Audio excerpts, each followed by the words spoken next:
Hello, everybody.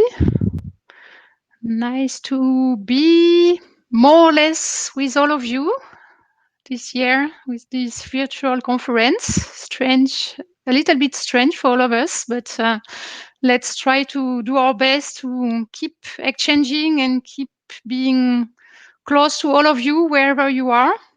We are happy today to present discussion and state of practice on impact measurement, management, and the sustainable development goals framework. So I am very happy to share this session with Rachel Bass from the GIIN, Giulia De Bernardini from FMO, and Safeya Zetoun from Symbiotics. And I am Cécile Lapenu from CERISE. And today we will focus on how the different stakeholders try and manage outcome and client data aligned with the Sustainable Development Goal. I will say SDG from now on. So really the entry point is: do we have an impact on our end beneficiaries? Why are we working on this field? Why are we here? Very existential questions. And how can we do better and report on what we have achieved? To work on this, we need more analysis, more data on our end beneficiaries. That's the heart of collecting and analyzing outcome data. So how can we do better with the existing data that we have? What type of data should we collect, and how to use them? Or is there a business case for outcome data? And how can the SDG framework help us in this journey? So we know that DFIs, development financial institutions, investors, and global networks try and use the Sustainable Development Goals as a new international framework to guide the strategy for impact reporting and for impact management. So the objective of the session today is to share state of practices, innovative and very concrete experiences from DFIs. And here we have FMO with us, working with also other DFIs on those issues. We have example of investors with Symbiotics. And the GIIN will set the stage a little bit to give us where we stand from the investor point of view. And yeah, so we will discuss the challenges and the way forward. So happy to discuss with all of you. And for the participants, you can write your comments on the chat box. It's not so lively as we would like, but we adapt. And I'll pass the floor to Rachel to present what the GIIN is doing and how we can have a general picture. So we can put the slides. Rachel. Wonderful. Your turn. Wonderful. Thank you so much, Cécile, and thanks everyone for taking the hour out with us today to chat about the really important role of the Sustainable Development Goals in the impact investing industry.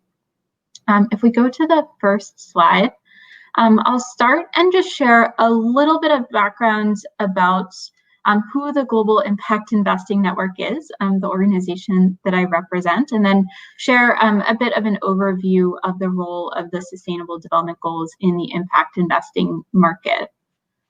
So briefly, on the next slide, please. The Global Impact Investing Network, or the GIIN, is a network organization and a global champion for impact investing. And we are seeking to increase the scale and the effectiveness of impact investing, defined as those investments that seek to create a positive and measurable social or environmental impact alongside a financial return. And to do this, we pursue three primary strategies. The first is to mobilize more capital into impact investing. We've realized that there's some really large-scale challenges that we're trying to address in bringing more capital into the market. The second is maintaining the integrity of the market and ensuring that impact remains front and center. And then lastly is fueling a global movement. impact investing is both an industry as well as a movement. And so we're excited to see it gaining more and more traction in the market. One of the core ways that we do this is by providing research on activities and trends in the impact investing space. And that's where I sit. I'm a senior manager for research at the GIIN, and really excited to share with you all a little bit of our data to contextualize the rest of the discussion today. And what I'll do is pull some key statistics from our Global Impact Investing Survey, which is the most comprehensive set of data on the impact investing market. With that, if we go to the next slide, one thing that we've been really amazed to see is the rapidly growing traction of of the Sustainable Development Goals among impact investors. And so what we've seen, if we could just go to the next slide, is about 73% of impact investors use the SDGs to help inform their key choices and shape their impact. And what's really incredible about this is just 3 years ago, only 26% of impact investors did so. So in just 3 years, we've seen the uptake and alignment to the SDGs nearly triple. This is exciting for a lot of reasons, including that it provides a shared set of goals and objectives for impact investors and also starts to build a common language for the market. The SDGs are used for a variety of reasons, including to set targets and objectives, which is the most common, to help measure progress towards those, and then to shape communications and reporting of that progress. Shown here are some of the different motivations to using the SDGs. And what we see is that they're well used and beloved for a number of different reasons, including that they help shape impact critically in terms of communicating impact as a widely accepted framework, as well as sharpening focus on critical impact areas. But what we also see is that they're helpful for business reasons. They help to attract investors and to ease some of the communications there, as well as to conceive of and identify new opportunities. So really putting capital to play in innovative and critical areas. The SDGs, of course, are used across the impact investing market, but I realize that we're at a microfinance conference.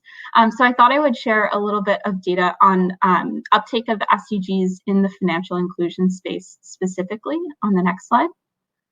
And so in another study, we've recently looked at the impact of impact investments in the financial inclusion space. And so one of the questions that we wanted to understand was which SDGs did these different investments seek to address. One thing that was really interesting is that each of the 17 goals was cited by at least one investment, but these 3 areas were particularly common. No poverty, SDG 1, decent work and economic growth, SDG 8, and reduced inequalities, SDG 10. So suggesting that there is some commonality. And if you click once more, what we see is that at least half of investors in the financial inclusion space target each of these 3 areas. Again, there are other SDGs also targeted through financial inclusion, which is just reflective of the diversity of the market. And the one last thing that I'll also share is just a little bit of a reflection on the point in time that we're currently in.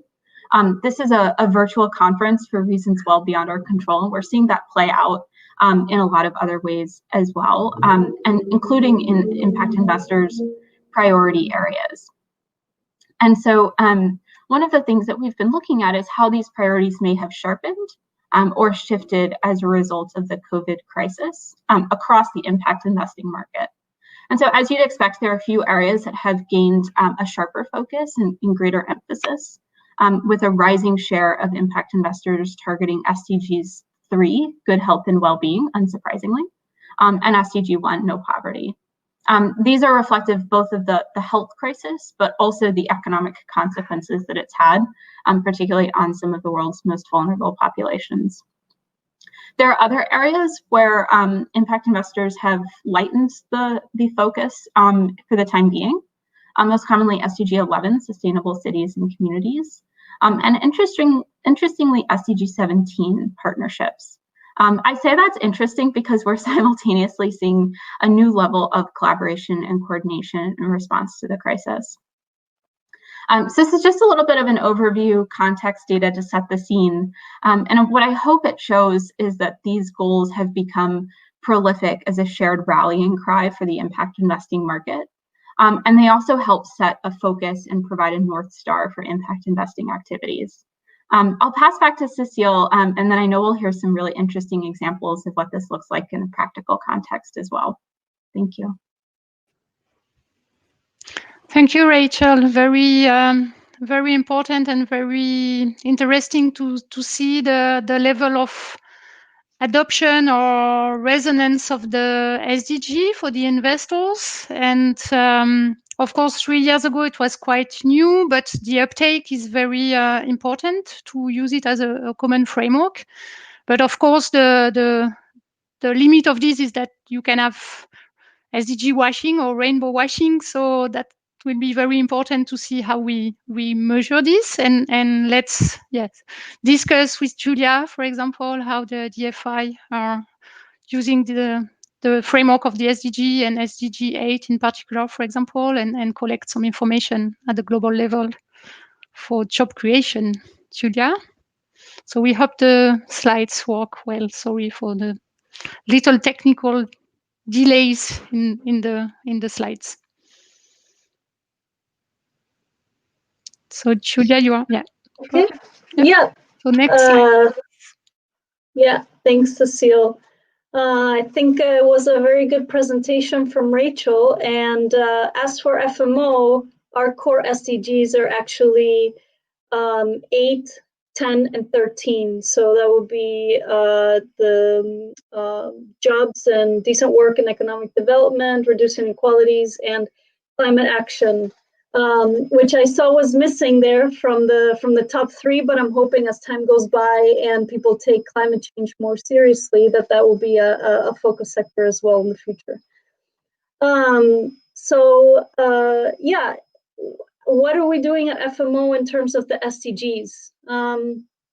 We have been working with an indirect jobs model for it's an input-output model. It's a model that's been around for many years, since 1970 actually, but it is a very helpful economic model that gives you some insights about what it is that's happening when you are investing in your client. And we've been using this model since 2015, but we realized that there's other institutions that were also using the same model, but slightly different. And what we decided is, we said, why don't we come together and collaborate and use the same model instead of having all these different models, which at the end of the day, the output is completely incomparable. And we saw that this was important because there's an increasing demand. For example, we had the European Commission that came to us. They said, we want to do some blended finance with the different institutions, but at the end of the day, we cannot report on the impact that we're having in a harmonized way. So that's a big problem. And then that drives public scrutiny. And what Cecile just mentioned is the SDG washing, which a lot of institutions, they have their own methodology and their own way of applying an SDG to each one of their investments or their portfolio. But really, where is the harmonization for that? How come we can all apply SDGs in whichever way we think is best? There needs to be more rules around that. So we think that the best way to do that is to actually do it in practice and to have a tool which gives us the same results. If we enter the same inputs, we get the same results back. So if you go to the next slide. So what does the tool do? The tool, what you need to enter is specific information about each one of your investments. And since this is Financial Institutions Microfinance Week, if you are a financial institution, what you would need to enter into this model is your sector breakdown portfolio. And then the country, and then the economic sector of course, and how much you have exposed, how much is your exposure in each one of those sectors. And then what the model will do is it'll calculate what is the output that is being generated in the economy due to your additional lending. And it then multiplies that by employment intensity factors and emission factors. And the output is three things. You have value added, employment, and GHG emissions. And this, I'm relating back to the SDGs here in the little boxes. Value added, that is related to economic development. So you can talk about that for your SDG 8 contribution, as well as employment, of course, decent work. And lastly, SDG 13, which is climate action. What are you doing about your GHG emissions? If you enter your data into the model tells you how many emissions your portfolio is being financed by your portfolio. What you can do is every year, you can see if you are reducing your emissions, or by investing in renewable energy, or by divesting from the dirtier sectors. And then you can say, look, we are taking action for the climate because these are emissions. We're seeing how they're decreasing over time. You can go to the next slide. This is what the model looks like. It's called the Joint Impact Model, so the GIIN for short. And this is what the interface looks like. So you have an Excel sheet. You would enter your sector breakdown portfolio, and then you would get the results. And they would be split by employment, value add, and GHG emissions. And you could see where is the majority of this coming from, which countries and which sectors. And you can split it in other ways as well. But you also get an Excel spreadsheet, which shows you investment per investment, what the outputs are. If you go to the next slide. So who's testing the model right now? Actually, we have just concluded the testing phase. So these are the institutions. We have founding members, and then we have additional institutions that have been that are also using the model, as well as European Development Finance institutions. And I'm happy to say that they've all found the model very useful, in that I would say 90% of these institutions will probably be using the model in the coming year. And so that's a big step towards actually aligning how do we actually take into account SDGs. I see a question from the chat. Joint impact model. So joint as in together. That's the question, right? Yes, joint impact model. Thank you. Is this a model tool you're sharing with a DFI level? How could impact investors could be more proactive, favor stronger DFI coordination? This is a model and tool that we are making open access to more than just the DFI community and the MDB community. Anybody can actually use the tool.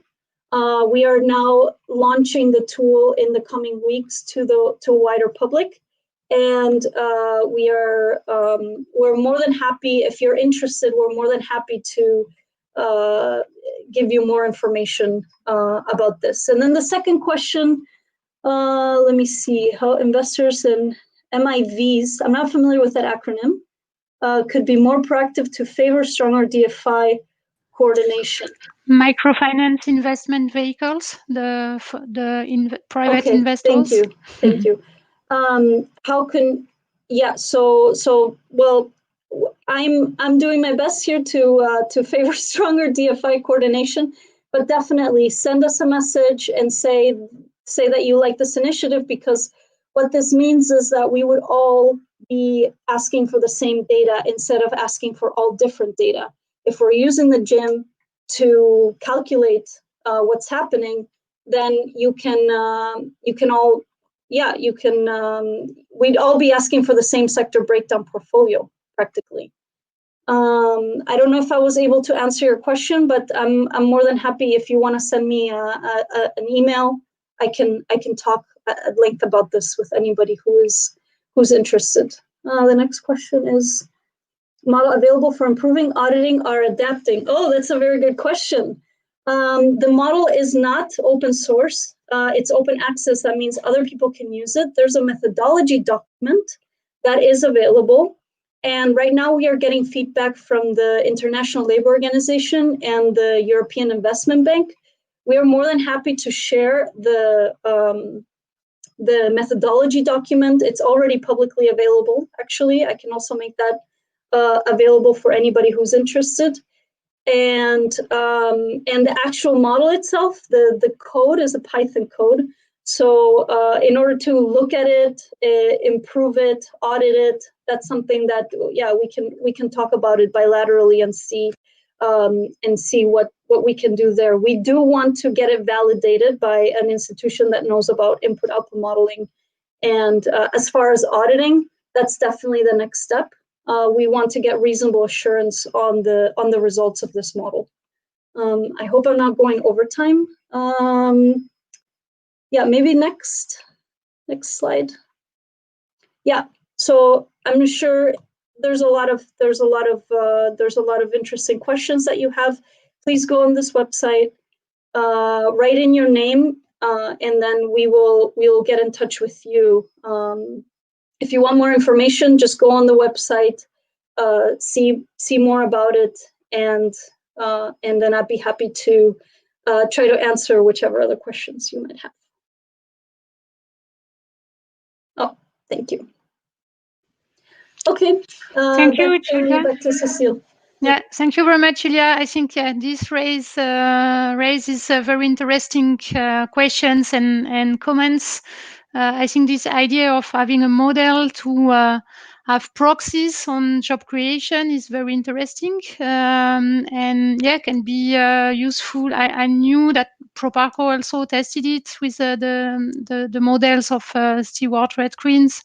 I think it can be interesting to be tested widely and see, yeah, also testing whether we find in reality a good coherence with the proxies that are calculated. But it's a very interesting way of having some results. So thank you very much, Julia, for the initiative of the DFIs. And now let's turn to Safeya with on the MIV investor side on direct collection, which is another way of collecting and using outcome data. So Safeya, your turn. Thank you, Cecile. I hope everybody can hear me well. So we had super interesting presentations from Julia and Rachel about the DFI perspective and about what's going on in the market. I'll start actually just by introducing myself. So my name is Zaytoun, and I'm an impact measurement specialist at Symbiotics, which is an impact investor that's headquartered in Geneva.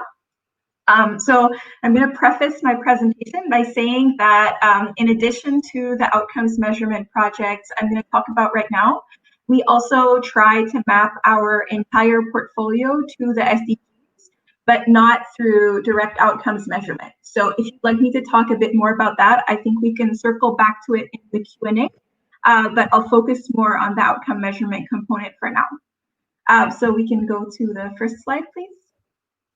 Thank you. And now here, what I'd like to do is give an overview of all the outcomes measurement projects we have completed or that we're currently working on. So to be clear, we define outcomes as end client outcomes. So in this context, I'm referring to projects where we're directly getting end client level data. Our approach in all of these cases as an investor is to collaborate with our investees for a given investment fund. And then through them, we reach out to a sample of their end clients to interview them and understand better how they're affected by the services the fund is financing. The first project that I have here is for the SME Finance Loans for Growth Fund, which is actually about to come to a close now, and we'll be publishing our final report by around March or April of 2021. So for those of you who heard me talking about this project in other sessions before, it might be a bit redundant, but I'll just give a little bit of context. So this is a 4-year fund, and it's a public-private partnership that has a first loss tranche co-financed by the Swiss government as well as by private investors. It was launched in 2016 and it's closing now. And the whole objective really was to foster employment and entrepreneurship in emerging markets through SME finance. So when the fund was launched, together, like the private and public sector investors were asking us to measure how the fund performs on dimensions specifically around employment, and we had a designated budget for outcomes measurement. So at Symbiotics, we came up with a methodology to track the outcomes of the SMEs. And we were focusing with a questionnaire on employment characteristics, also on business performance, and asking what kind of challenges the SMEs are facing. So we did this data collection with 14 financial institutions in 12 countries around the world. And we sought out to do interviews with their end clients. And in order to do that, we were collaborating with local consultants in each country who, of course, speak the local language, but also they have the expertise to conduct field research. So there were 4 rounds of annual data collection over the life of the fund. From 2017 to 2019, we were actually doing face-to-face interviews. And in this final round in 2020, in light of the pandemic, we are relying on phone interviews. From one round to the next, we tried as much as possible to recontact the same SMEs from the previous round so we can track changes in their performance over time. However, it was really difficult to keep a constant sample, and we added a lot of participants along the way. So in total, we interviewed about 900, a little over 900 SMEs, and we have more than one data point for about 500, so a bit over half. Since this was really a tailor-made project for the fund, we had full control over the questions that we ask and the indicators that we measure. So with this approach, we were able to map the fund's investments to the SDGs at the target level. And I'll show that on the next slide, but I'll talk a bit more about the other projects first. But actually, what I want to say is that we learned a lot from this project, not only about the impact of the fund and how it contributes to the SDGs, but also about how to approach outcomes measurement. So what to do, what not to do. To be completely frank, I think with this project, we were almost spreading ourselves too thin. So if I was to summarize our challenges in a few points, I would say that it boils down to 4 things. So first of all, when we were working with a lot of different consultants with a small sample size in many countries, it was making our job harder in terms of managing the consultants and monitoring the quality of the data. And then the second point is that working with face-to-face interviews is quite costly, especially in the markets where we're working, where many of the end clients are based in remote areas that are difficult to reach. Thirdly, trying to follow this constant sample over time was definitely a big challenge, especially working with institutions that often have short loan tenors to their end clients. And finally, the end clients were more often than not willing to voice kind of their opinions and respond to qualitative questions more than they were to respond to very detailed quantitative questions about their business or their financial performance. So we took all of these challenges and we did everything that we could to improve our process. And I think that we managed to do a lot better on the second iteration with the second project that I'm presenting here, which is the REGMIFA impact study. Again, just a little bit of context. So REGMIFA is the regional MSME investment fund for sub-Saharan Africa. It's also a public-private partnership with financing from several public actors and DFIs. But it focuses a lot more on microfinance than on SME finance, which is more interesting for people participating in this conference. So it's a fund that was launched in 2010, and for the 10th anniversary of the fund, we decided with the board of directors to do a study to better understand how the fund is impacting end borrowers in terms of financial inclusion, income, employment.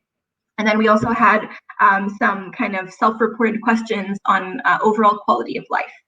So like I said, we tried to learn from our past experience and a few key changes to this project. So first of all, we opted to focus on fewer countries, so only 3 countries actually, with a larger sample per country. And we interviewed a total of about 650 microfinance borrowers. And secondly, we switched from face-to-face interviews to phone interviews. And we also centralized the process, working with one main consultant to manage the data collection rather than several. And lastly, we really tried to shorten the survey for this outcomes measurement project with tested questions and focusing more on customer insights than on financial indicators, which we usually get from the microfinance institutions already. So the time dimension was not really a concern here, since it was anyway a one-off data collection process. The next thing I want to say is that the way we structured this project was not really aiming to map the fund's performance to the SDGs very specifically, as was the case with the previous one. So rather, we did a very high-level description of the contribution to the SDGs and focused more on analyzing specific end client outcomes. The study's actually finished, so it's available online, and I think we already put the link to both this report and the Loans for Growth one in the session description, but if not, then we're happy to share that again. So we really learned, again, a lot from this project, but there was one final sort of missing link or challenge that we saw, and that is that we found it quite difficult to encourage the MFIs to use this data, improve their services, or actually to see the value of outcomes measurement within their own organizations. And this brings me to the final project that I want to talk about, which is still ongoing, but will also be completed. Once again, we were working with the same fund, with REGMIFA, but here we are focusing on measuring the impact of the COVID pandemic on end borrowers, mainly in terms of their financial resilience and their coping mechanisms. I want to point out that this project is not at all linking end client outcomes to the SDGs, but I included it in this presentation because we're in the middle of the pandemic, so it's very timely. And more importantly, it sheds light on the fact that the SDGs, even though they're this universal framework for impact management in the industry, they're not always the most relevant way to analyze end client outcomes, depending on the context. So for this project, we're actually using an industry-wide client interview tool, which you may have already heard of. I'm not sure, but I believe there will be a session about it tomorrow with Anton from the SPTF. So the tool was co-developed by different actors in the industry, including the SPTF, 60 Decibels, Finca, ADA, and Oiko Credit. And the great thing about using this is that the questions are standardized, and 60 Decibels, which is the consultant we're working with, are aggregating the data on a public dashboard, so everyone can have access to the results and compare them across different countries. I'm not sure if we shared the link to the dashboard, but I can put it in the chat afterwards. So altogether, we're doing 3 rounds of data collection for this project in 5 countries in sub-Saharan Africa to see how the impact of the pandemic is sort of evolving over time. The results of the first 2 rounds are already live on the dashboard, and the 3rd round is going to be finished in the next couple of weeks. So if you check again in December, I think you should be able to see sort of the full picture of everything we've done so far. And with every batch of data that came in, we were getting these almost real-time insights into end borrowers' lives throughout the pandemic. And we're doing everything that we can to ensure that these insights inform MFI's response to COVID. And this is really what I want to say about how we improved our process in this latest project. I would say that there are 2 main things. So first of all, now that we brought the time dimension back in, we opted not to start recontacting the same borrowers, but to draw a different random sample of borrowers for each round, which is a lot more practical, and statistically, it still allows us to draw valid conclusions. But more importantly, the second change we did is that we're engaging much more actively with the senior management of the investees, as well as with our own investment analysts, to discuss the results and the response of the MFIs to the crisis. The idea really is to identify who are the most vulnerable client groups and to see how the responses of the MFIs can be tailored to their needs. And I just wanted to share a couple of examples from our discussions with the MFIs. So some of them are already using these results to try to review their strategic goals for 2021, or to provide support to clients who are very hard hit, like, for example, people who have to significantly reduce their household's food consumption.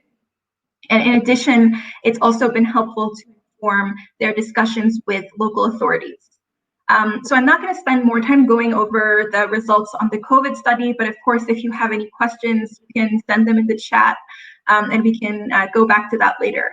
But now can we go to the next slide? So here I wanted to show you an example of how we map the indicators we measure to the SDGs. And I'm using the Loans for Growth, so the SME Finance Project, as an example because we had really very detailed data that allowed us to demonstrate our contribution to the SDGs at the target level.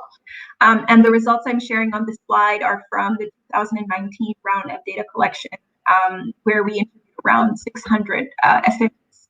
So as you can see, we have 4 SDGs that we're focusing on, and they're very much in line with what Rachel shared. So we do have 1 and 8 in common, but we also are focusing on SDGs 5 and 9. So for SDG 1, we were looking at target 1.1, which focuses on poverty eradication. And here we were measuring the wages paid by the SMEs to their employees. And we were seeing, of course, very gladly that the daily wage rate that was reported is well above the poverty level, and the SMEs are providing a stable source of income to their employees. Then for SDG 5, we were looking at target 5A, which focuses on providing women with equal access to economic resources. And here what you can see is that we were measuring the proportion of female ownership of the SMEs and the proportion of female employment as well. One interesting comment that I always like to share here is that's maybe not very surprising, but that female-owned businesses often have a much greater proportion of female employees. So we always like to highlight this finding both to our investors and to our investees, just to tell them that if they want to promote more female employment, it's probably a good idea to support more female-owned businesses. Then for SDG 9, we were looking at target 9.3, which is on increasing the access of small-scale industrial businesses to financial services. And for this, we were looking simply at the sector of activity of the SMEs in our sample. And finally, the star here, the core SDG that the fund is focusing on is SDG 8, on decent work and economic growth. And here we map the outcomes to 4 of the targets under this goal. So we had target 8.3 on decent job creation and encouraging the formalization of SMEs. And we measured both the number of jobs, the type of jobs, and whether or not the SMEs were registered in the formal sector. And then we had target 8.6, which was to reduce youth unemployment. And for that, we were collecting data on the age of the employees. Then target 8.8 on promoting safe work environments. So we were always checking with SMEs whether or not they have safety measures in their businesses and asking them whether they had any incidences of like occupational injury in the past 12 months before the survey. And finally, target 8.10 is on expanding access to banking and financial services for all. So here we were looking at whether or not the SMEs use bank accounts for their business activities. And I think that's it on this example. And I just wanted to go to one final slide to recap. Go to the next slide. Thank you. So I already mentioned at this point everything that we're doing during the pandemic, but just to recap, as I said, that now we've shifted to fully remote interviews and we've opted to work with much shorter questionnaires since this is more suitable for the phone interviews. Then in addition, of the 2 ongoing projects, one is focusing exclusively on the impact of COVID. And for the SME Finance Project, we also added a few questions to assess how SMEs are affected by COVID. And in fact, I think in the last round of data analysis, we're going to segment it so we do like a pre and post COVID to avoid distorting the results. And finally, as I said, we're focusing now a lot more on engaging with the financial institutions and in fact with the industry overall to share our results and analyze our data and do everything we can to have a better response to the crisis. I'm sorry, I think I went a little over time, but Cecile, I'll hand back to you for any questions. We already have some in the chat. Thank you, Safeya. I think it's very interesting to have those both methodologies from FMO with a proxy on some employment data and green gas emission, and the side of Symbiotics with very direct collection of data. And yes, we have a question from Amelia Greenberg from Social Performance Task Force, SPTF. You noted that clients were more willing to answer qualitative questions than quantitative, where they are simply not willing to provide data on the types of information requested by the quantitative questions, such as income, or were you saying they would be more open about talking about the same topic, income, if you asked them about it in a qualitative question instead of quantitative? Amelia, thank you for your question. I would say it's a bit more the latter. So people often didn't want to share numbers. Not that we didn't collect data on numbers, but I think it was a little bit more patchy. So we were more likely missing values in the data if we ask directly, what were your revenues in the past month, or what were your total wage expenses in the past month, as opposed to asking people in the past year or in the past month, has your expenditure on this increased, decreased, or stayed the same? Something like that is more often than not easier to ask, and people are more willing to respond to that than they are to just giving raw figures. It's also often the case that with many SMEs that we ask, sometimes the quality of the financial data is not fantastic. So in terms of the way that they measure things and how often they keep very accurate accounting records. So that, I hope that answers your question, Amelia. Yeah, I don't think we can directly chat with our participants. It's a bit frustrating, but and that comes back to discussion that we had yesterday also with the client interview tool and the COVID questions and 60 decibels, saying that people sometimes stopped at the qualitative question, but more when it was online surveys or telephone surveys, which is also different in terms of channels of asking the question. So that can be interesting also to see what is the more efficient way to collect the information at the client level. So there is a question by Jürgen Hammer from SPTF Europe. Safeya, can you say something about what the trends changes on the indicators that you choose for each SDG? What the trends show? Sorry. Yes, of course. Thank you, Jürgen. So basically, we had some interesting trends so far. One of the things that we thought was great is that actually for SMEs in the constant sample, we more often than not, we're seeing that over time, the wage rates that they paid to their employees were increasing. And we were also seeing that the proportion of full-time versus part-time employment that they offer was also increasing. So that was quite promising. On the other hand, one thing that investors thought was a bit surprising is that the total number of jobs per business was not growing dramatically over time. And in many cases, it was actually because people did not have a need or a desire to hire more people. Because one of the things we asked in the questionnaire as well is if you had the resources and if you could find good candidates, do you want to hire more people? And actually for almost half of the businesses, they would say no. So those were a few of the findings in terms of trends over time that we saw. And we're gonna have the last results published, as I mentioned, early next year. And hopefully, I mean, it's going to be a bit sad because we're going to have a big drop of everything almost because of COVID. So we'll try to split it a bit so that we are kind of disentangling the effect of COVID from the effect of the loans overall.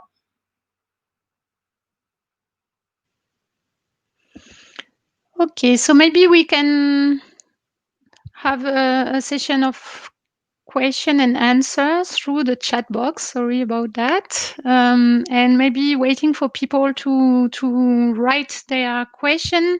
I would start by a question to Rachel on how do you explain the commitment of the investors around the SDG, their appetence to use the SDG, when we see also that, from Safeya, for example, the COVID question is not linked to the SDG. So where do you see the best balance between using the SDG as a framework and not? And did you see already some convincing reports on outcome and SDGs, or sometimes it's, yeah, there are some interesting reports, but not necessarily linked to the SDGs. Sure.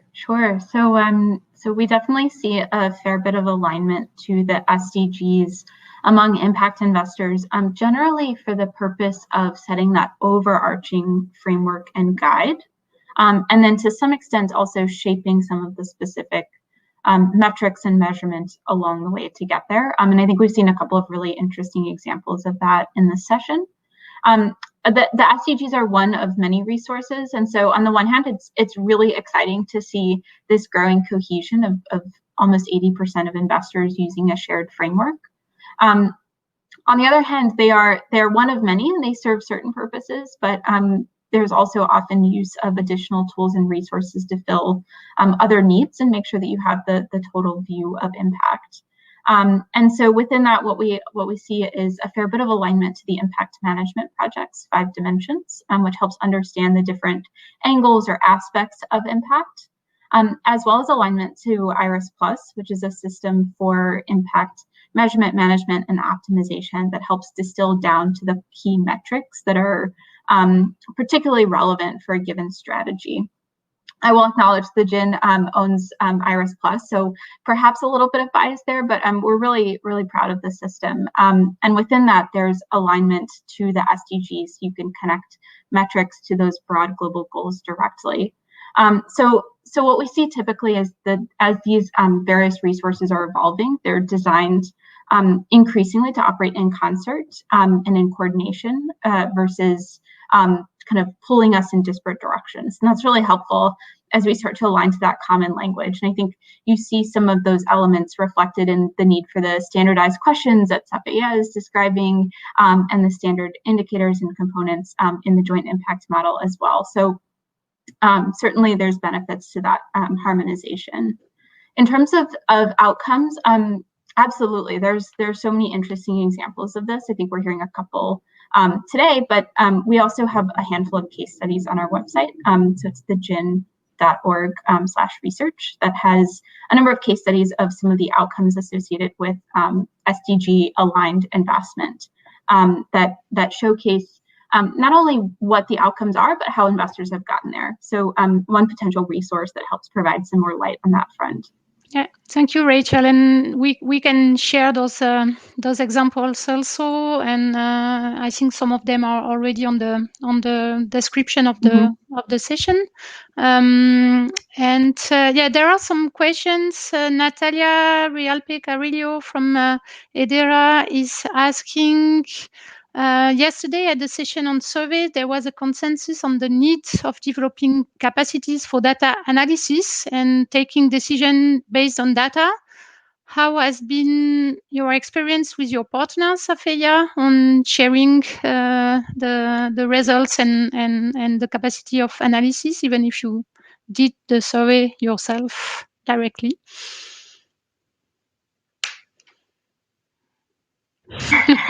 Yes, so thank you, Natalia, for the question. I know that you're mentioning the session yesterday with Fanny and Mathilde.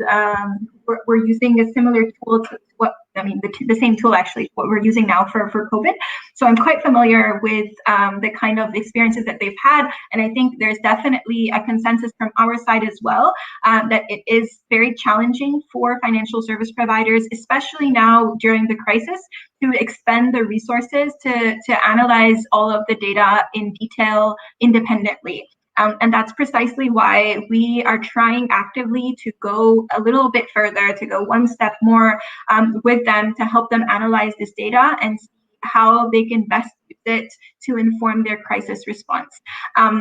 Because I think it's just a moment when all of the staff at the MFIs are very overwhelmed, and it's difficult to tell them, okay, just here is a dump of all of the information that we have collected, and you figure it out and do whatever you want with it. And often times, if that's the approach that we take, it's just going to sit there on the computer of someone from their marketing department, and they're not going to be able to deliver that message the senior management.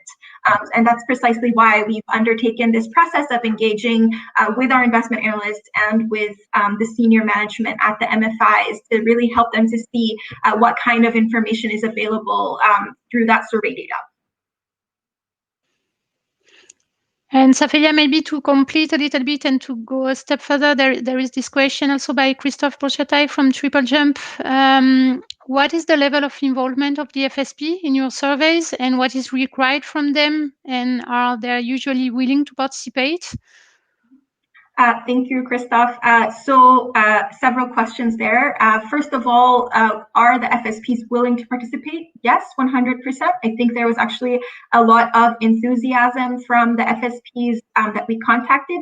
And actually, we had a limited budget. So we were opting to work with only 5 institutions, and we had requests from more people than that who wanted to participate, which unfortunately we could not support everyone. So that is an enthusiastic yes on that. And then what is their level of involvement? So because we did this with an external service provider, and because we financed this through a technical assistance funds, the FSPs themselves did not have to do a lot on this project. What they needed to do primarily in terms of involvement was to share with us kind of a list of their clients with their contact details that we would be able to reach out to. There was, of course, a little bit of work on their side to make sure that they had like the consent of clients to share their contact details if needed, depending on the local jurisdiction. And otherwise, of course, the next level of involvement is their willingness to engage with us on the results, which was kind of one of the pre-qualifiers for us trying to choose FSPs for this project, is that we were trying to identify FSPs that would actually benefit from this, who were not already doing their own data collection or did not have adequate resources to do this themselves and could benefit from what we were trying to do. And maybe to follow up also, thank you, Safia, on those issues of sharing with the lessons learned with the investees on the FMO side. Do you share the results with the investees, and how do they can they use those proxy information? Do they check with their own results to see whether it's coherent, or how do you share with them? Yeah. So the model, you have to take into consideration that it's a model that takes a country and sector averages.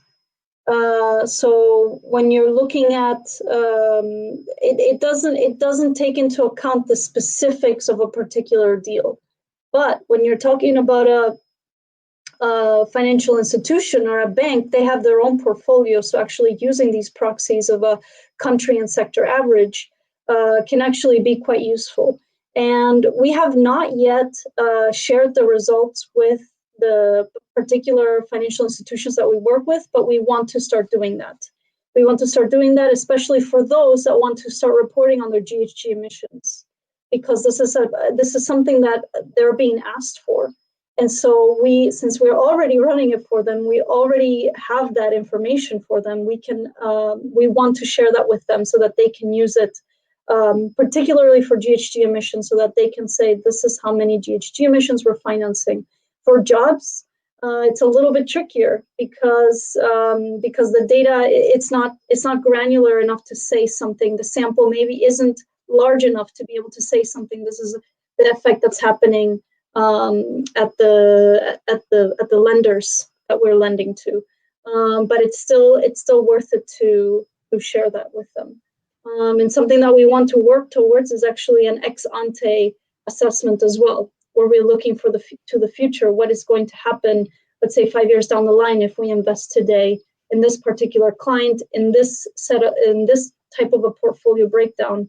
That's something that we're looking forward to developing in the coming year with some. And maybe this could be used also as a benchmark for your investees to compare what they have actually achieved to do in terms of job creation, for example, compared to what the proxy would have given, or what the sector level would have given.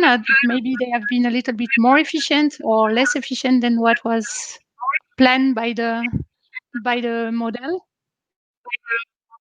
Yeah, well, it's a little bit difficult to get on the ground data on this stuff because what the model does is it traces the economic flows through an economy, and it's gonna be difficult to actually compare it to an evaluation. It can be done, but then it would be an expensive evaluation actually, where you have to go and see, okay, what's the effect that this particular microfinance institution is having on the lenders, and what's happening in the supply chain of the investees. And so it is possible to do that, but only to a certain extent, due to the fact that this is macroeconomic data that we're taking from GTEP. It's a social accounting matrix, and we have this information for 121 countries and 65 sectors, but it is macroeconomic data. Something that we want to add to the model is further refinement, or if you're investing in a micro institution or an SME institution, or if you're just giving large corporate loans, because there is some literature available on what are the different capital to output ratios that exist. And there is also some literature whether this ends up in the formal or in the informal sector. So these are the type of things that we want to add to the model. Thank you, Julia. I think we are arriving at the end of the short, efficient session. If you want maybe to share one word on the Safeya, you already shared some challenges, but what are the next steps and what would be your achievement if you manage to on the next year to overcome some of the current challenges? What would be the challenge you want to focus on for next year? So the three of you. So Safeya, you can start. Sure. So I would say that for us, one of the main things we want to accomplish, as I said, is to see the data translated into action. So that's specifically for the COVID study, and that's the most timely thing that we want to be focusing on right now. But more broadly, I think one of the things we hope to come out with is to really foster more a culture of outcomes measurement at the level of the financial service providers, and hopefully also to start working with more harmonized frameworks, like Rachel and Julia were talking about, to map our processes to the SDGs. Thank you, Safeya. Rachel?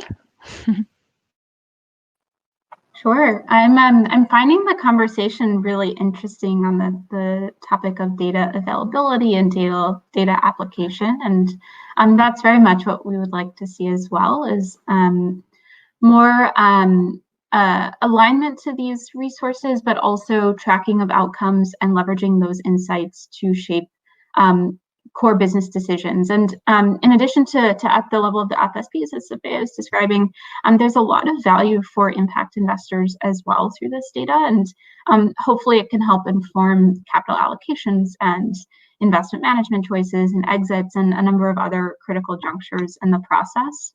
And if we're able to do that effectively, I think we really could see the market advance major progress in these really critical areas of global development. So that's what I would hope to see.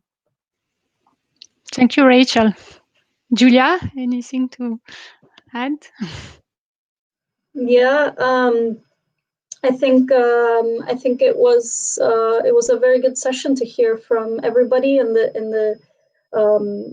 what Rachel mentioned is we also, for our inputs, we try to align as much as possible with the IRIS indicators, because we wanna continue to align with what's already existing in the market. There's no reason to reinvent the wheel every single time.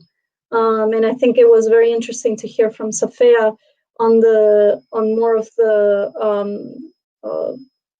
closer to the clients. I think that's also a very important piece. So I think when we look at these different methodologies, we need to try and triangulate. We can look at the macroeconomic data, but we can't forget about what's happening at the micro level, get a better understanding and gain insights that can be useful for, as Rachel said, investment decisions. Yeah, thank you, Julia, and thank you, the three of you, for this very insightful and very concrete examples. And as Mathilde Bowen from ADA is saying also on the chat box, it's very complementary to the Social Investor Working Group and e-MFP Investor Action Group. What we are doing at CERISE level on the SDG lab, Lab ODD, and the discussion yesterday afternoon also on the challenges of field survey. I think it's very encouraging also to hear from you building a joint model with GIIN, coordination of efforts, standardized indicators that can be used to report and to benchmark also some results. So yes, we have a nice journey for the next months and years, with a little bit of positive and enthusiastic elements in these very strange days that we are facing. So thank you very much for your commitment and for your ideas and examples. And we will share with the participants the resources also.